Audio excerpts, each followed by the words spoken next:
Hey guys, welcome back. My name is Scott and this is another My Bourbon Journey review. So once again, if you're new to this channel and you're looking for reviews of different whiskeys such as bourbons and ryes, go ahead and consider hitting that subscribe button. Also, go ahead and hit the bell notification. That's going to alert you to when I'm doing new uploads or live streams, but any general notification for anything that I do an upload of, you'll get notified right away of that. So one other thing, I do have something similar to Patreon, but I've got it set up as a PayPal donate to the channel. I'll have that linked in the description below, so if you feel like it's something you want to contribute or donate to the channel, again, anything that is donated goes right back into anything that I do involving the channel, whether it's equipment or making other bottle purchases, anything along those lines. But I do appreciate it if you do donate, so thank you very much. So today I've got a couple of really interesting products. These are both from, they're a bourbon and a rye, both from New Holland Brewing Company. This is just going to be obviously on their spirit side of things. They do a vodka and gin, a bourbon, and a rye whiskey.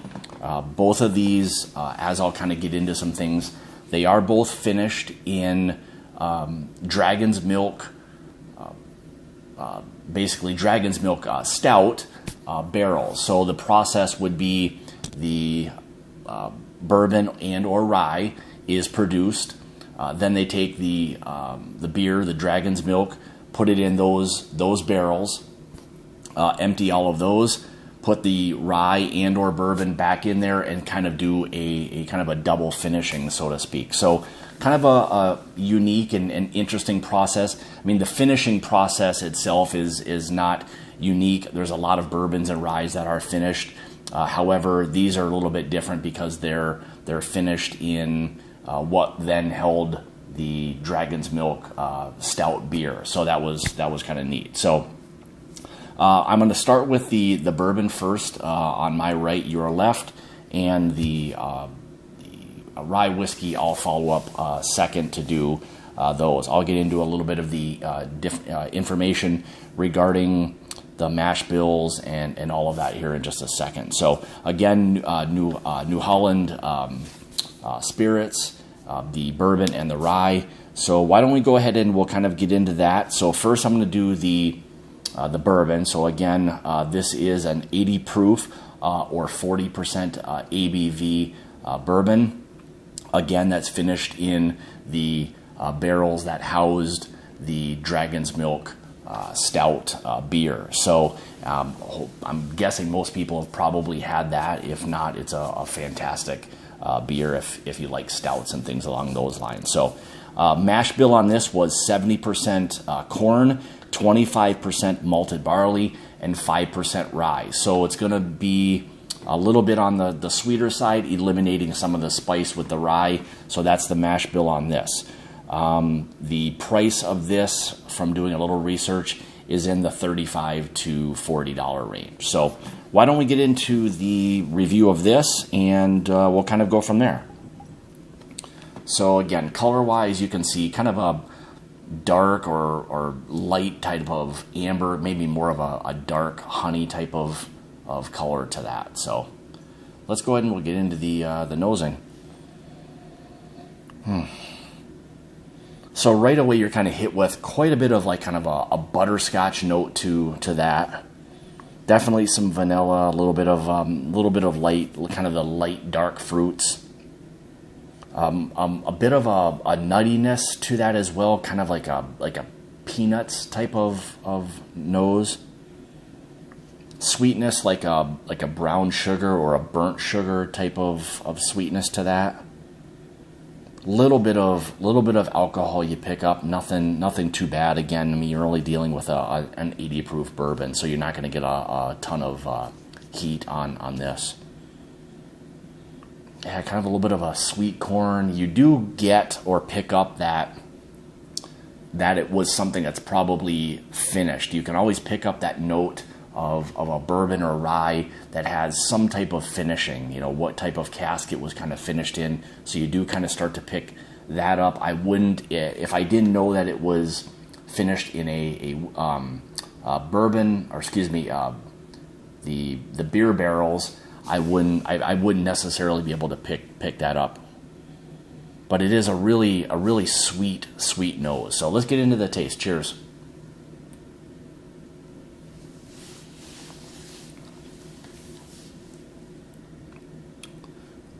So what I'd like to do is, rather than try to judge off of the first tasting, kind of get the palate coated a little bit, and kind of just preparing yourself for you know what you're going to kind of get. So we'll take another sip and give it a shot then.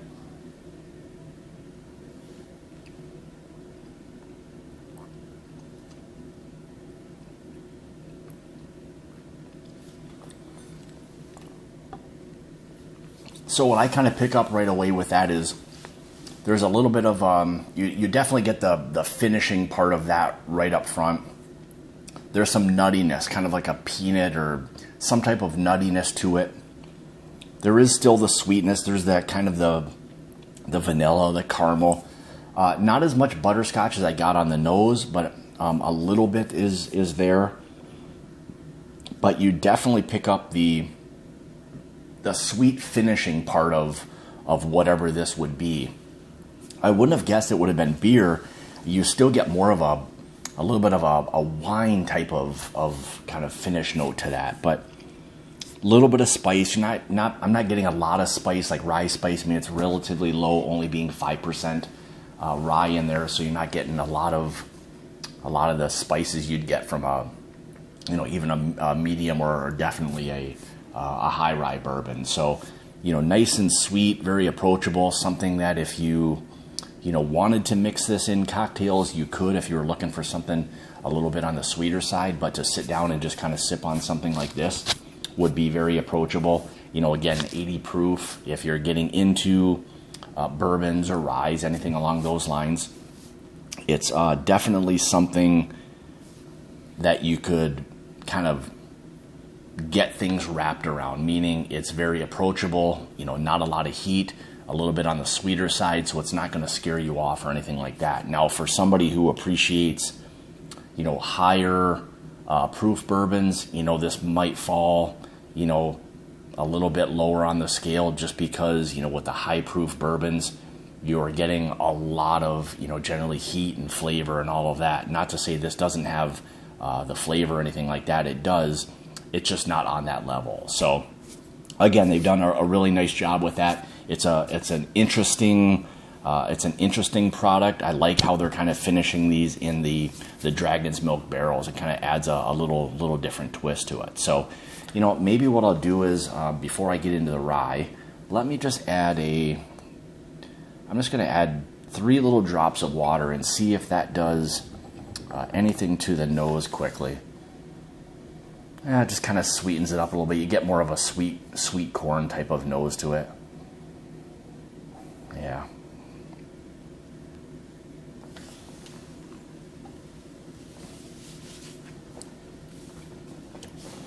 Well, that brought out a lot more of the finishing aspect to this. Got a little bit sweeter. So if you prefer something on a little bit sweeter side, if you add just a couple of drops, I added 3 little drops of water to that, sweetened it right up. So something really, really nice. So let's get into the rye. I'm just going to take a sip here.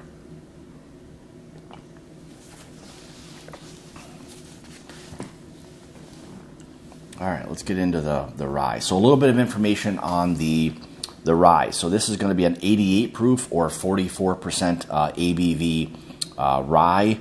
Mash bill is basically undisclosed. They had it listed as a blend of rye, barley, and corn. So a bit on the bourbon-esque side of things.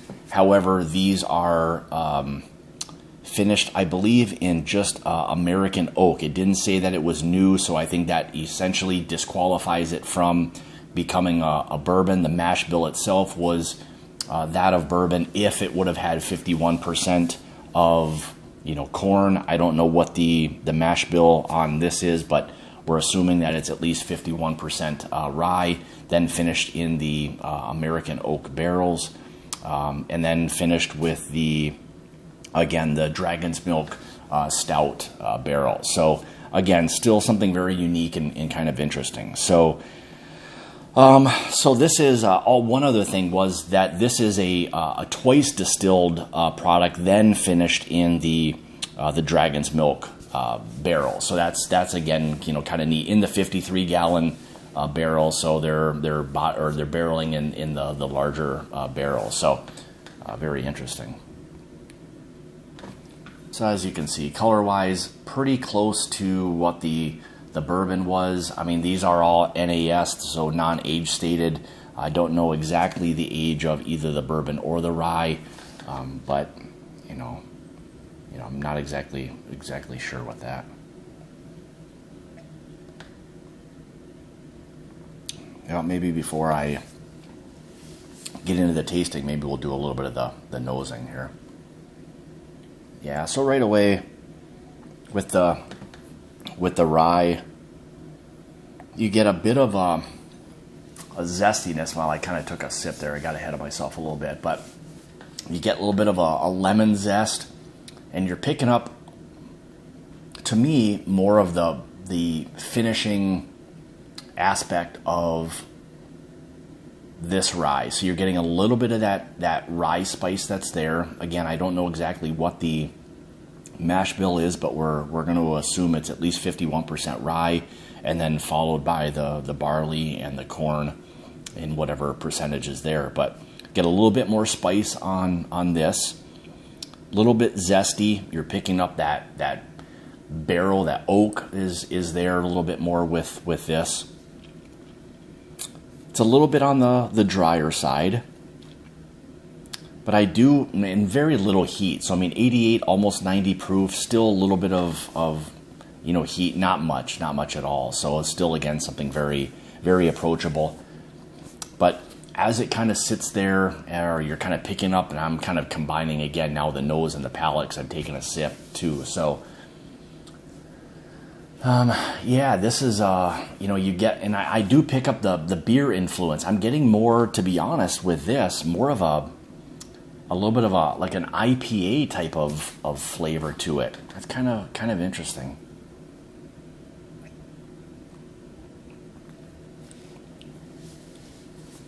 You get a little bit of the youth, so you're kind of picking up a little bit of that grassy note. Again, not sure what the age of the whiskey is or the rye is here, but I'm assuming it's a little bit on the younger side. That kind of, again, lemon zest.